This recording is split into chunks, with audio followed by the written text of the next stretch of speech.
ஹாய்டாம்மா. இப்போ நம்ம என்ன பார்க்க போகிறோன்னா, போன வீடியோவில் சொன்ன மாதிரி வீட்டு முறையில் சத்து மாவு எப்படி செய்வதுன்னு பார்க்க போகிறோம். மொத்தமாக 32 பொருட்கள் வாங்கிட்டு வந்து எல்லாத்தையும் நல்லா கழுவி கல்லெடுத்து அரைச்சி காய வச்சுக்கணும் வெயிலில். அதுக்கப்புறம் நம்ம ஒவ்வொரு பொருளாக வறுக்கணும். வறுத்து மறுபடியும் நல்லா காய வைக்கணும். காய வச்சு நம்ம மிஷினில் கொடுத்தும் அரைச்சிக்கலாம். நம்ம வீட்டில் மிக்சிலையும் அரைச்சிக்கலாம். நம்ம அளவுக்கு தகுந்த மாதிரி பண்ணிக்கலாம்.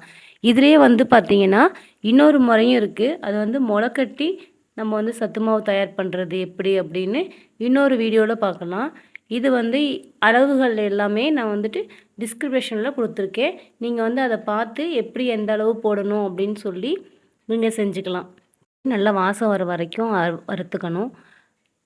ஒவ்வொரு பொருளுக்கும் ஒவ்வொரு சத்துக்கள் இருக்குது. இதில் முக்கியமாக ஹச்பி நல்லா ஏறும், நோய் எதிர்ப்பு சக்தியை அதிகப்படுத்தும், மூட்டு வலி ப்ராப்ளம் குறையும், இன்னும் நிறைய பெனிஃபிட் இருக்குது. அதை நீங்கள் சாப்பிட தெரியும்.